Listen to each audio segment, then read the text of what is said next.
Sex trafficking కేసులో నిందితుడైన Jeffrey Epstein అనుమానాస్పద మరణంపై మరోసారి నీలి నీడలు కమ్ముకున్నాయి. తాజాగా విడుదలైన రికార్డుల ప్రకారం విస్తుపోయే నిజాలు వెలుగులోకి వచ్చాయి. Southern district of New York attorney కార్యాలయం నుంచి విడుదలైన సుమారు 23 పత్రాల్లో ఒక ప్రకటనపై ఆగస్టు 9, 2019 అనే ఎప్స్టీన్ తన సెల్లో ఆగస్టు 10న ఉదయం మరణించినట్లు ప్రకటించారు. అంటే అతను చనిపోవడానికి ఒక రోజు ముందే మరణ వార్తకు సంబంధించిన డ్రాఫ్ట్ కాపీలు సిద్ధమయ్యాయని తెలుస్తోంది. ఎప్స్టీన్ తన జైలు గదిలో ఉరివేసుకుని బలవన్మరణానికి పాల్పడ్డాడని అధికారులు ధృవీకరించారు. అయితే అతడి మరణంపై అప్పటి నుంచే అనుమానాలు ఉన్నాయి. ఆగస్టు 9న రాత్రి 10:30 సమయంలో ఆరెంజ్ కలర్ దుస్తుల్లో ఉన్న ఓ వ్యక్తి ఎప్స్టీన్ జైలు గది వైపు కదులుతున్నట్లుగా కొన్ని సీసీటీవీ విజువల్స్ వెలుగులోకి వచ్చాయి.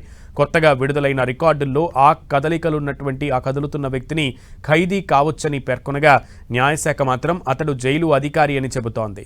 అయితే ఆ సమయంలో ఒక ఖైదీని తీసుకెళ్లడం చాలా అసాధారణమని జైలు సిబ్బంది చెబుతున్నారు. ఎప్స్టీన్ స్పందన లేకుండా పడి ఉన్నప్పటి ఫోటోలు, మెడికల్ టీం అతనికి స్ట్రెచ్చర్పై సిపిఆర్ చేస్తున్న చిత్రాలను FBI నివేదికలో చేర్చారు. ఎప్స్టీన్ మరణించాడని గుర్తించిన 16 నిమిషాల తర్వాత స్ట్రెచ్చర్పై ఉన్న అతడిని బతికించేందుకు వైద్యులు ప్రయత్నిస్తున్నట్లుగా కనిపించింది.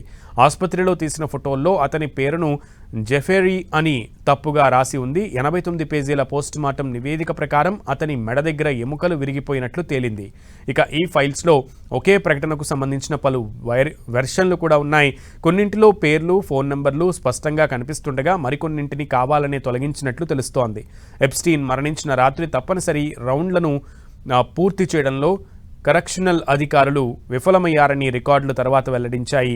ఇక తెల్లవారుజామున 3 గంటలకు, 5 గంటలకు షెడ్యూల్ ప్రకారం తనిఖీలు నిర్వహించలేదని, ఎప్స్టీన్ సెల్ బయట సీసీ కెమెరాలు పనిచేయలేదని తెలిపింది. అధికారికంగా ఎప్స్టీన్ మరణాన్ని బలవన్మరణంగా ప్రకటించినప్పటికీ మరణానికి ముందే స్టేట్మెంట్లు సిద్ధం కావడం, జైలులో ఆ రాత్రి జరిగిన పరిణామాలు అమెరికాతో పాటు ప్రపంచ దేశాల్లో పెను దుమారం రేపుతున్నాయి.